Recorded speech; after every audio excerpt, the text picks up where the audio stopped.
श्री कृष्ण कहते हैं, हे पार्थ, दंभ, घमंड, अभिमान, क्रोध, कठोरता और अज्ञान, ये सब आसुरी संपदा को लेकर उत्पन्न हुए पुरुष के लक्षण हैं।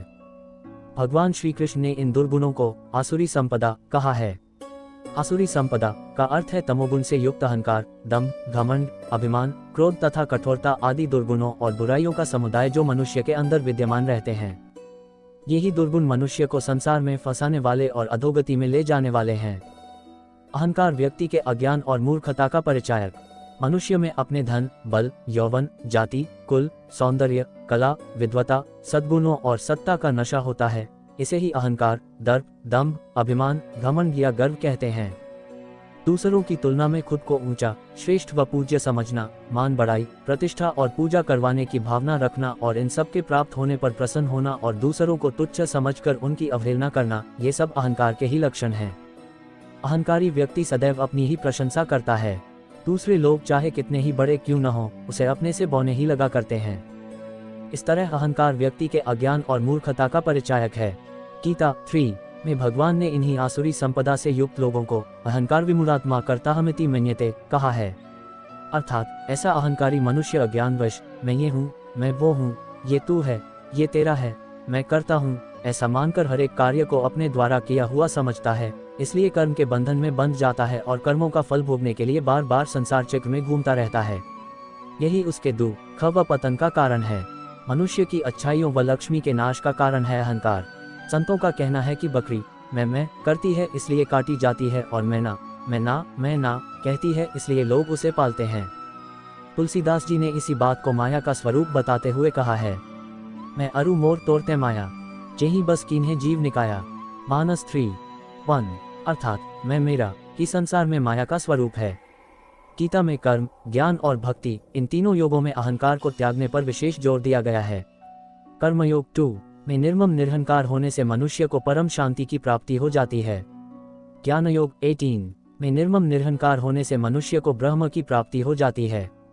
भक्ति योग 13-14 में निर्मम निरहंकार होने से मनुष्य को परम प्रेम की प्राप्ति हो जाती है।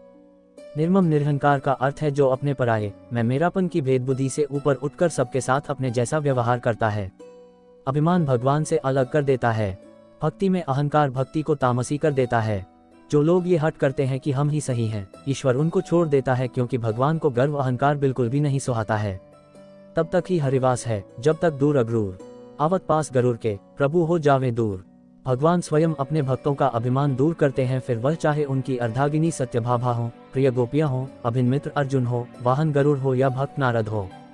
भगवान अकिंचन दीन को ही प्राप्त होते हैं, अभिमानी को नहीं। अर्जुन के अभिमान भंग की कई कथा हमें महाभारत आदि ग्रंथों में देखने को मिलती हैं। अर्जुन को लगता था कि भगवान श्री कृष्ण का सबसे लाडला मैं ही हूँ। उन्होंने मेरे प्रेम के वश ही अपनी बहन सुभद्रा को मुझे सौंप दिया है, इसीलिए युद्ध क्षेत्र में वे मेरे सारथी बने, यहाँ तक कि रणभूमि में स्वयं अपने हाथों से मेरे घोड़ों के घाव तक भी धोते रहे। यद्यपि मैं उनको प्रसन्न करने के लिए कुछ नहीं करता, फिर भी मुझे सुखी करने में उन्हें बड़ा सुख मिलता है। साथ ही अर्जुन को अपनी बाण विद्या पर बहुत घमंड था। एक दिन अर्जुन ने श्री कृष्ण से कहा, रामावतार के समय आपने समुद्र पर सेतु बनाने के लिए वानर भालुओं को बेकार में ही कष्ट दिया। आपने क्यों नहीं समुद्र के ऊपर अपने बाणों से पुल बना लिया, वानर सेना सहज ही उस पर से होकर निकल जाती। प्रभु को ताड़ते देर न लगी कि अभिमान की मदिरा ने अर्जुन के मन को मतवाला बना दिया है। श्री कृष्ण ने कहा, क्या तुम अपने बाणों से समुद्र पर पुल बना सकते हो? अर्जुन के हाँ कहने पर श्री कृष्ण उन्हें समुद्र तट पर ले गए और बोले, पहले तुम समुद्र के एक छोटे से अंश पर ही बाणों से पुल बनाकर दिखाओ, बाद में मैं तुम्हारे प्रश्न का उत्तर दूंगा। ये सुनकर अर्जुन ने तुरंत ही समुद्र के एक भाग पर बाणों का पुल तैयार कर दिया। तब श्री कृष्ण ने हनुमान जी का स्मरण किया और हनुमान जी तुरंत ही वहां उपस्थित हो गए। श्री कृष्ण ने हनुमान जी से कहा, तुम इस पुल पर चलकर दिखाओ। अर्जुन का अभिमान भंग, जो आज्ञा कहकर हनुमान जी जैसे ही उस पुल पर चढ़े वह चरमराकर टूट गया। तभी अर्जुन ने देखा कि श्री कृष्ण की पीठ से रक्त बह रहा है। घबराते हुए अर्जुन ने पूछा, प्रभु आपकी पीठ से रक्त क्यों बह रहा है? श्री कृष्ण ने उत्तर दिया, हनुमान के पांव रखते ही तुम्हारा बनाया पुल समुद्र में धंस जाता, इससे तुम्हारी बड़ी बदनामी होती। तुम्हारे सम्मान की रक्षा के लिए मैं कच्छप रूप धारण कर समुद्र के नीचे आधार बनकर टिक गया। मैंने पुल को डूबने से तो बचा लिया, किंतु पुल के टूटे भाग से बाण निकलकर मेरी पीठ में जा धंसे, जिससे मुझे पीठ में से रक्त बह रहा है। वानर सेना में तो हनुमान जैसे बलशाली असंख्य वानर थे। अब तुम ही बताओ, क्या उनके भार को बाणों का पुल सहन कर सकता था? अर्जुन को सारा रहस्य समझ आ गया और उनका अहंकार भी नष्ट हो गया। श्री कृष्ण कहते हैं, हे पार्थ, दंभ, घमंड, अभिमान, क्रोध, कठोरता और अज्ञान, ये सब आसुरी संपदा को लेकर उत्पन्न हुए पुरुष के लक्षण हैं। भगवान श्री कृष्ण ने इन दुर्गुणों को आसुरी संपदा कहा है। आसुरी संपदा का अर्थ है तमोगुण से युक्त अहंकार, दंभ, घमंड, अभिमान, क्रोध तथा कठोरता आदि दुर्गुणों और बुराइयों का समुदाय जो मनुष्य के अंदर विद्यमान रहते हैं। यही दुर्गुण मनुष्य को संसार में फंसाने वाले और अधोगति में ले जाने वाले हैं। अहंकार व्यक्ति के अज्ञान और मूर्खता का परिचायक। मनुष्य में अपने धन, बल, यौवन, जाति, कुल, सौंदर्य, कला, विद्वता, सद्गुणों और सत्ता का नशा होता है। इसे ही अहंकार, डर, दंभ, अभिमान, घमंड या गर्व कहते हैं। दूसरों की तुलना में खुद को ऊंचा, श्रेष्ठ व पूज्य समझना, मान बढ़ाई, प्रतिष्ठा और पूजा करवाने की भावना रखना और इन सब के प्राप्त होने पर प्रसन्न होना और दूसरों को तुच्छ समझकर उनकी अवहेलना करना, ये सब अहंकार के ही लक्षण हैं। अहंकारी व्यक्ति सदैव अपनी ही प्रशंसा करता है। दूसरे लोग चाहे कितने ही बड़े क्यों न हो, उसे अपने से बौने ही लगा करते हैं। इस तरह अहंकार व्यक्ति के अज्ञान और मूर्खता का परिचायक है। गीता 3 में भगवान ने इन्हीं आसुरी संपदा से युक्त लोगों को अहंकार विमूढ़ात्मा कर्ताहमिति मन्यते कहा है।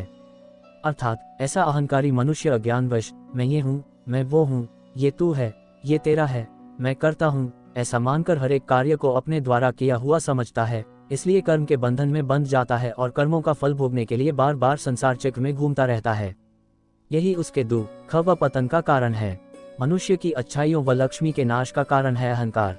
संतों का कहना है कि बकरी मैं करती है इसलिए काटी जाती है, और मैं ना कहती है इसलिए लोग उसे पालते हैं। तुलसीदास जी ने इसी बात को माया का स्वरूप बताते हुए कहा है, मैं अरु मोर तोड़ते माया, जेही बस कीन्हे जीव निकाया। मानस 3:1 अर्थात मैं मेरा ही संसार में माया का स्वरूप है।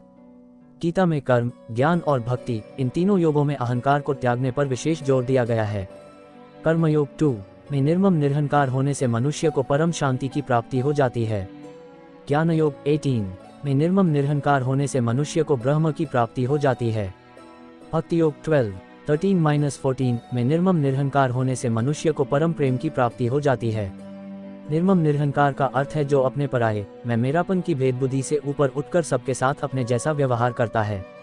अभिमान भगवान से अलग कर देता है। भक्ति में अहंकार भक्ति को तामसी कर देता है। जो लोग ये हट करते हैं कि हम ही सही हैं, ईश्वर उनको छोड़ देता है, क्योंकि भगवान को गर्व अहंकार बिल्कुल भी नहीं सुहाता है। तब तक ही हरिवास है जब तक दूर अग्रूर आवत पास गरुड़ के, प्रभु हो जावे दूर। भगवान स्वयं अपने भक्तों का अभिमान दूर करते हैं, फिर वह चाहे उनकी अर्धागिनी सत्यभामा हो, प्रिय गोपियां हो, अभिन्न मित्र अर्जुन हो, वाहन गरुड़ हो या भक्त नारद हो। भगवान अकिंचन दीन को ही प्राप्त होते हैं, अभिमानी को नहीं।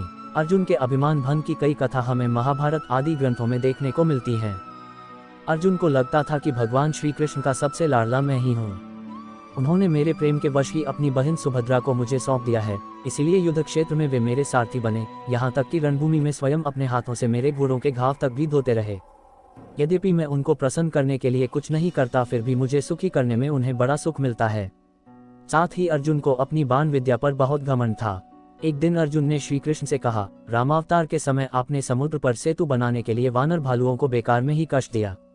आपने क्यों नहीं समुद्र के ऊपर अपने बाणों से पुल बना लिया, वानर सेना सहज ही उस पर से होकर निकल जाती। प्रभु को ताड़ते देर न लगी कि अभिमान की मदिरा ने अर्जुन के मन को मतवाला बना दिया है। श्री कृष्ण ने कहा, क्या तुम अपने बाणों से समुद्र पर पुल बना सकते हो?